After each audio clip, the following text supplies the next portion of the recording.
Hello, all you folks out there in Radio Land. Put on your dancing shoes. Gather round, 'cause I've got a treat for you. Coming to you live from our studios.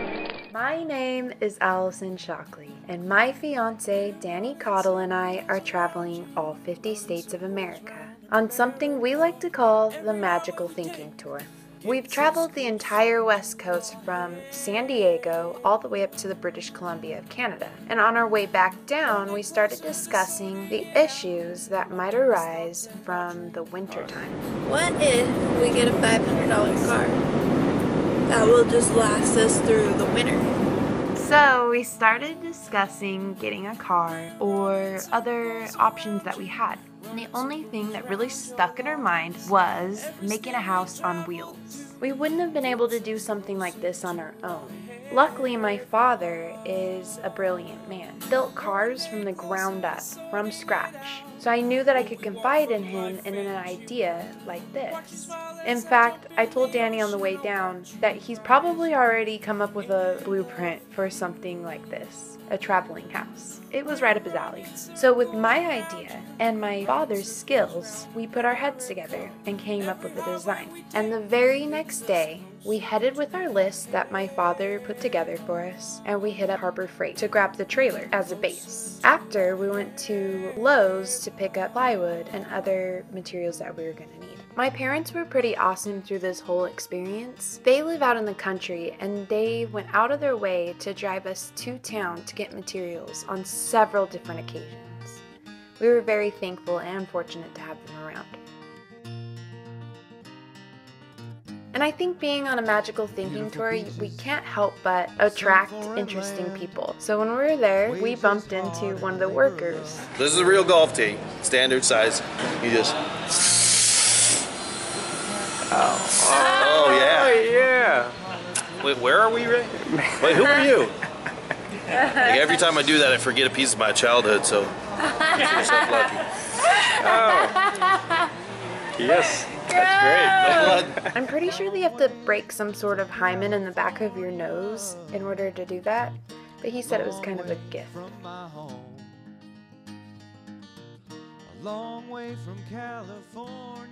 First things first, we had to put together the store-bought trailer.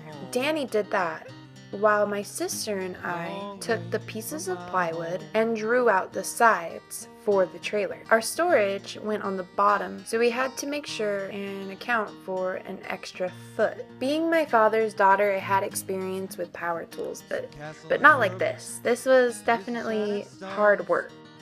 Are you gonna go hold that? Are you gonna hold it? Oh, wait, hold on. Drum roll. I'm musical. All right. Don't pull the trigger. Put it down. Get it lined up. Get it laid on there.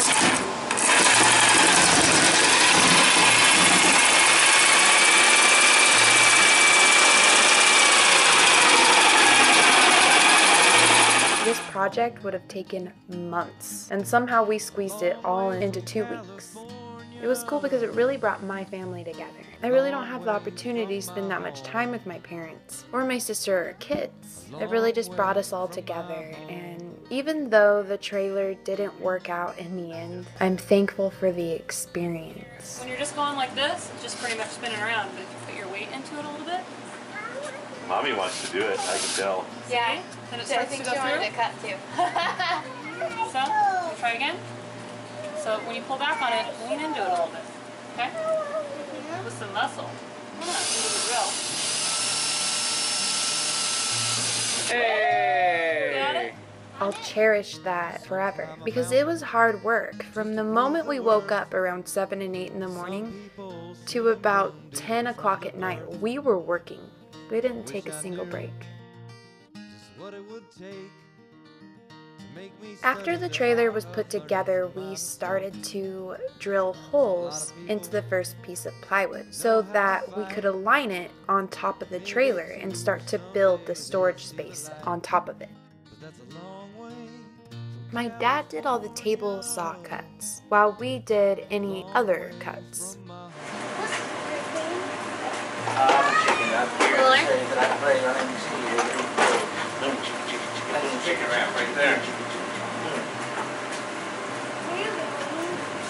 not that until they call me a rat. Rat. Chicken rat. Don't give it my feet shot, right? Don't do your job there, Bob. After the piece of plywood was placed on top of the trailer, we flipped it over and I painted it a pretty blue. It was just whatever my dad had lying around in the garage. We then put 3 ridges inside and we screwed them on to the base. And after that, I gave it another coat on top. We then took another piece of plywood and cut out 4 squares, which were going to be the trap doors for our storage. We screwed that in and I painted that as well. Then it was time for the sides. We took the sides that my sister and I had drawn and cut out and we put them up. We glued the sides down really good and then screwed them in. You know you're only king for a day. It doesn't matter to which God you pray. After we screwed them in, we started making the ribs. My dad cut them up on the table saw and then we sanded them down really good.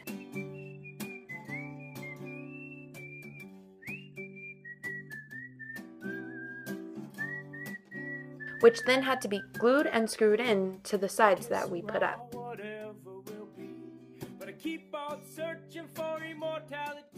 We never forgot to have fun. We just kind of let ourselves go. It was almost meditation, working so hard on something that you believe in.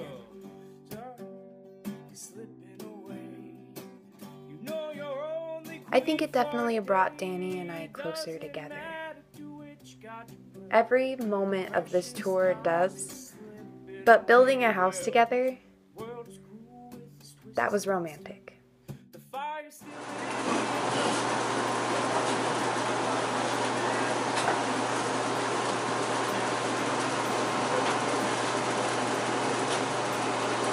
You doing something that I wasn't supposed to say? No. After we got the ribs put in, we applied the first layer of stain.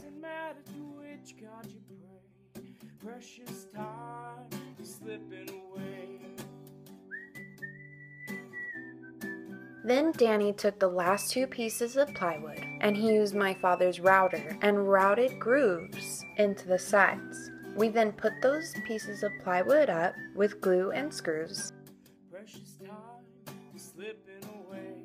Then we took bungees and slowly formed the plywood to the ribs, which then formed the skin of the teardrop trailer. Precious time, you're slipping away. Go. Precious time, you slip it away. You know you're only queen for a day. It doesn't matter to which God you pray. Precious time. Hey there, pretty lady. What are you doing? Where are you relaxing? My house. In our house? Then it was time for the trim. The trim was kind of a pain in the ass, I'm not gonna lie. We took all the leftover plywood that we had, just the little pieces, and cut it out as best as we could, and just kind of puzzled it together on the trailer. It wasn't perfect, but it was pretty cool. We got the job done.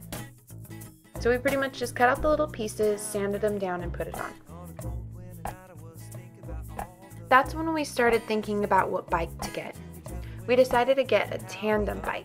My dad found one at Big 5 with a coupon, so we got it for about $250. We put it together and gave it a test. Test ride number 1. Test ride number 1. Without the trailer. Without the trailer.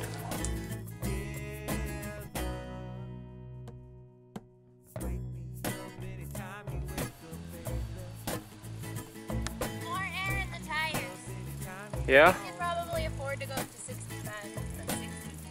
They're pretty low. Are they? Yeah.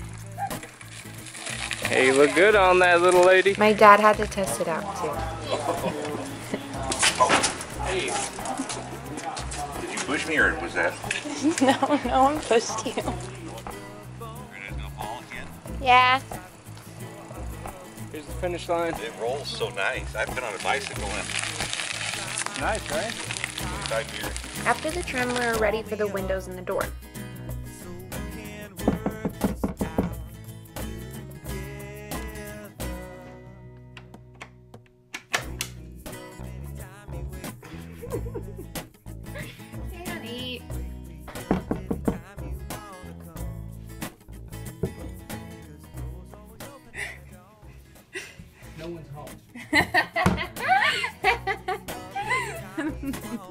My dad just kind of took over the job for the door, and I'm thankful that he did because we probably would have screwed it up. After that, we weatherproofed it with some gloss. After our first test run, we kind of realized that it was a little scary carrying all that weight of the trailer behind a tandem bike. The bike had brakes, but they weren't strong enough for that much weight. We looked into disc brakes, but we were then looking at $200 to $300 just for new wheels and brakes. So my dad came up with a design for homemade brakes. Welded to centered. Yeah, centered. You know, this. We did little pieces. Right. Now they built a teardrop trailer. Well, with the help of my dad. No, all I did was direct. It has a solar panel on top. Is it gonna work? They rode it down the street the other day. It's got a trailer hitch. So he called upon a friend and had him weld them and put the brakes together for us. So then we gave the bike another run with the new brakes, and it worked out great. It's a little wobbly. Danny and I really had to work together with communication. So once we realized that we were able to pull the trailer, my dad went ahead and proceeded with the rest of the work. He finished all the wiring. He put in 3 lights, a patio light and 2 inside. A battery fed the lights, so we got a solar panel which then fed the battery. After that, we gave the trim a paint and packed up, and we were ready to go.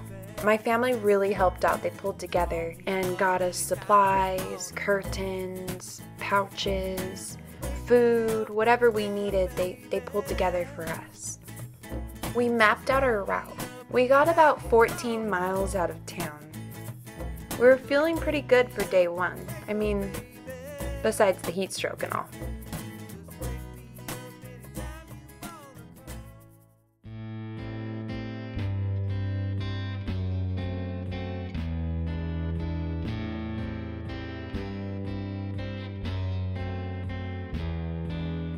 But it wasn't until later that night, when we went to go rest, that we broke the hitch on the bike. So, of course, the next morning I had to call Mommy and Daddy and they had to come pick us up. We were thinking about fixing the hitch. We were then also thinking of fusing 2 bikes together, thinking that being on 4 wheels would be much more stable than 2. But then we just kind of threw in the whole towel and decided, why not just get a car? Afterwards, we dropped the trailer off at my parents' house and we kept moving. We're currently traveling from San Diego to Florida for the winter. Even though we never did actually pull this trailer across country with bikes, there's a moral to the story here. Always follow your passions and your dreams. You can do anything you put your mind to. Danny and I are trying to set an example that you don't need material things or a 9 to 5. The hardest part is beginning. If you like what you see, tell a friend about our magical thinking tour. Oh, and hey, don't forget to subscribe to our channel so that you can stay updated on our journey to visit all 50 states of America. Because I think deep down inside of all of us, we're all magical thinkers.